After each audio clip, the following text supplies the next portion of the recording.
Баршаларыңызға қайырлы күн, менің каналыма қош келдіңіздер.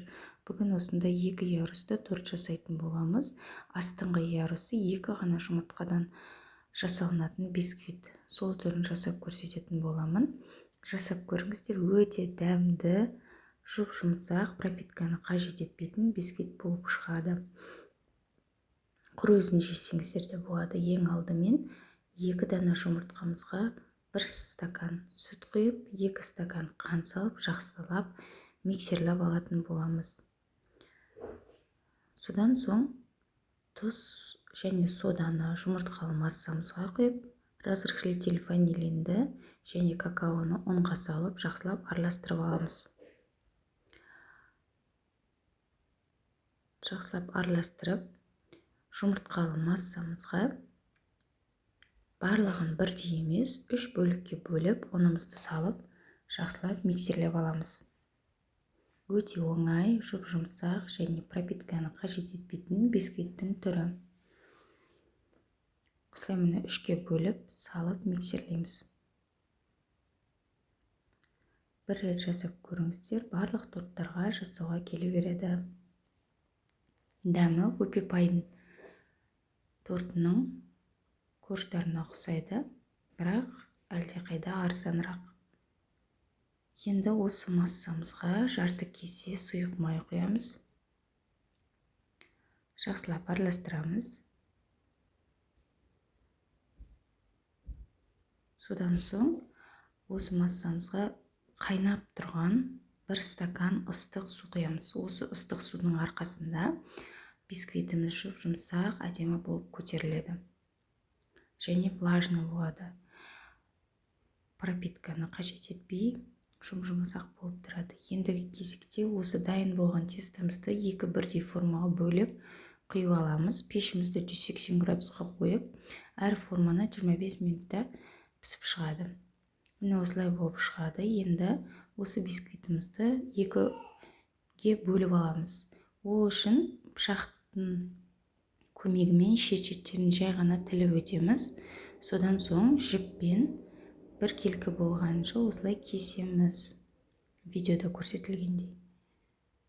Себебі бұл бисквит өте жұмсақ, пышақпен кессе үгітіліп қалады. Жіппен кессеңіздер, әдемі болып, түп-түзу болып кесіледі. Міне осылай 2 данаға кесіп аламыз. Келесі бисквитті да тура осылай 2 бөлікке кесеміз. Енді мен осы рецептте крем-чиз пайдаландым. Рецептісін описание бөліміне қалдырып кететін боламын. Осылай тортымызды жинап аламыз.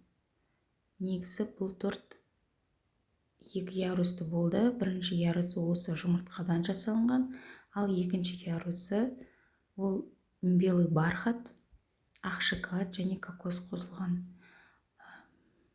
Бұл торт өзімізге жасағандықтан астыңғы бисквитіне ешқандай опора, ештеңе қойылған жоқ.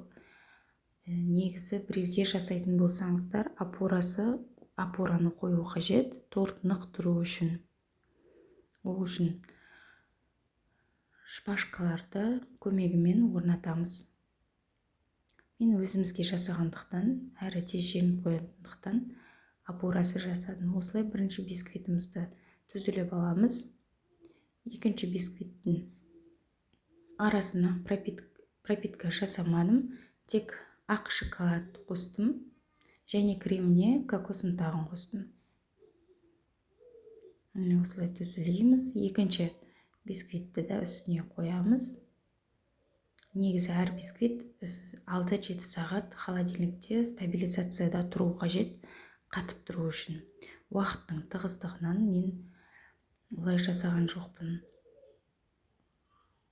Содан соң өстіп пищевой гелевый красительдің көмегімен осылай кремімізді розовый қылып алдым да, насадканың көмегімен, закрытая звездамен осылай гүл тәріздес етіп әсемдеп шықтым.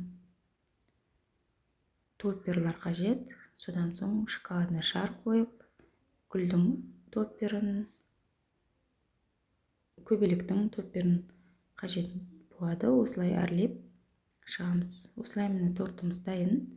Дәмі өте керемет, жұп-жұмсақ, сіздер де жасап көріңіздер. Егер де менің видеом ұнаса лайк басып тіркеліп кетуді ұмытпаңыздар. Сіздермен болған Айжан.